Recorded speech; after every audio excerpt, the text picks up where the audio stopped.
Good morning. நான் இப்போ form ஹவுஸில் இருக்கேன். இப்போ ஒரு வேல்யூ ஆட்காக தான் இப்போ இந்த போஸ்ட் இது. இன்றைக்கி நான் வேப்பம்பூ ரைஸ் மிக்ஸ் பவுடர் பண்ண போகிறேன். இது நான் கொஞ்ச நாளாகவே யோசிச்சுட்டு இருந்தேன். ஆனால் மற்ற வேல்யூ ஆட்ஸ் இருக்கிறதுனால this has taken back seat. ஏன்னா வேப்பம்பூ எப்படி நம்ம காய வச்சு நல்லா பேக் பண்ணி வச்சுருந்தோம். ஸோ அதனால் இட் கேன் வெயிட். அதனால் ஸோ இன்றைக்கி நான் சரி அது பண்ணலாம் அப்படின்னு சொல்லிட்டு இப்போ எடுத்திருக்கேன்.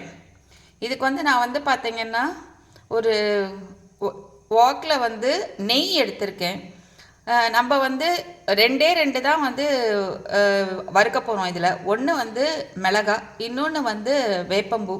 ஸோ இதுக்கு நம்ம நல்லெண்ணெயும் போட்டுக்கலாம். பட் நெய் நல்லா ஃப்ளேவர்ஃபுல்லாக இருக்கும். அதனால் நான் நெய் எடுத்துட்டுருக்கேன். இதுக்கு நான் மிளகாய்க்கு பார்த்திங்கன்னா நான் காஷ்மீரி சில்லி எடுத்திருக்கேன். இது கொஞ்சம் நிறைய தான் எடுக்கணும். ஏன்னா உங்களுக்கு வேப்பம்பூவில் ஒரு சிறுங்கசப்பு இருக்கும். ஸோ அதனால் இந்த சில்லி இவ்வளோ தேவைப்படும். இது செகண்ட் உங்களுக்கு காஷ்மீரி சில்லி அவ்வளோ காரம் இருக்காது, கலர் கொடுக்கும். அதுக்காக தான் இது எடுத்துருக்கிறதும். இப்போ நல்லா மிளகா வறுபட்டுருது. அதனால் நான் அதை எடுத்து வச்சுட்டு இப்போ ஸ்டவ் ஆஃப் பண்ணிட்டேன். ஆஃப் பண்ணிவிட்டு இப்போ இதில் வேப்பம்பூ போட்டிருக்கேன். இந்த கடாயோட சூட்லேயே நல்லா வேப்பம்பூ வறுபட்டுரும். ரொம்ப சூடுலாம் தேவைப்படாது இதுக்கு. அது கொஞ்சம் இன்னும் கசந்துடும். அதனால் வேப்பம்பூ ரொம்ப ஹெல்தி. ஆனால் நம்ம ரெகுலராக நம்ம ஃபுட்டில் அதை எடுக்கிறது இல்லை.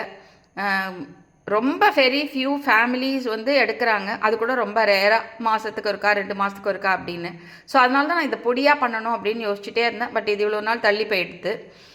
ஸோ நான் இப்போ என்ன பண்ணியிருக்கேன்னா, இந்த ஸ்டவ் ஆஃப் பண்ணிவிட்டு இது போட்டதுலேயே இது வறுபட்டுருது. ஏன்னா இது நல்லா க்ளீன் பண்ணி நல்லா காய வச்சு ஏர் டைட்டாக க்ளோஸ் பண்ணி வச்சுருந்தேன். அதனால் அது ஏற்கனவே கிறிஸ்பாக தான் இருக்குது. ஸோ அதனால் கொஞ்சம் அந்த நெய்யில் வறுபடும்போது அதனோட ஃப்ளேவர் நல்லாயிருக்கும். அதனால் போட்டிருக்கேன் இதில்.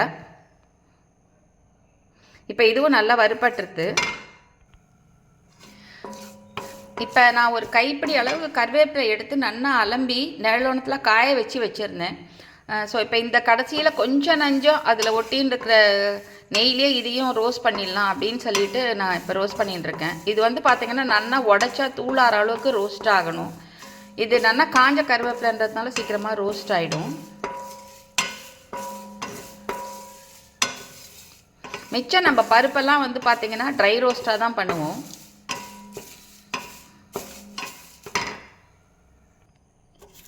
கறி லீஸும் நல்லா ரோஸ்ட் ஆயிடுச்சு. நல்லா கலகலன்னு சவுண்ட் வருது.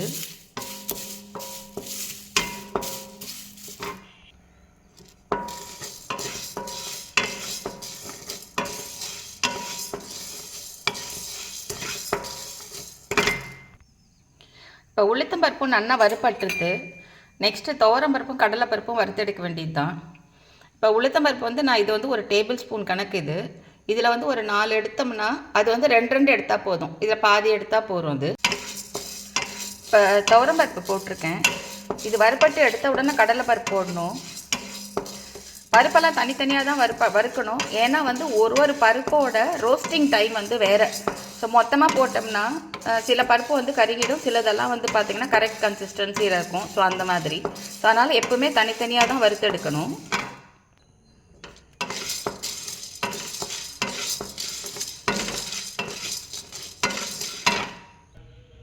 இப்போ எல்லா இன்க்ரீடியன்ஸையும் நம்ம நல்லா வறுத்து எடுத்துட்டோம். இப்போ ஒரு சுண்டைக்காய் அளவு புளியை நான் அந்த கடாயில் போட்டிருக்கேன்.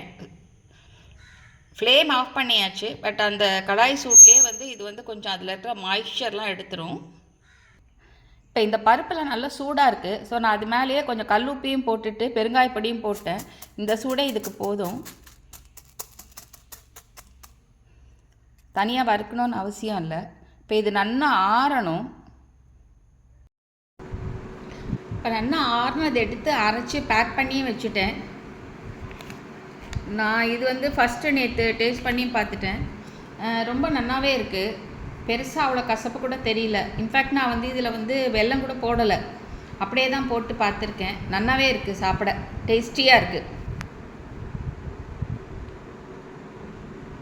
இப்போ நான் திருப்பி வீட்டில் மற்றவாக்கிட்டையும் இதை வந்து ரோல் அவுட் பண்ணணும். பண்ணிவிட்டு எப்படி வருதுன்னு பார்த்துட்டு then I have to launch this product. ஆனால் இது ஒன்று என்னென்னா, வருஷம் ஃபுல்லாக இருக்குமா அப்படின்னா எனக்கு எவ்வளோ பூ கிடைக்கும் அப்படிங்கிறது தெரியல.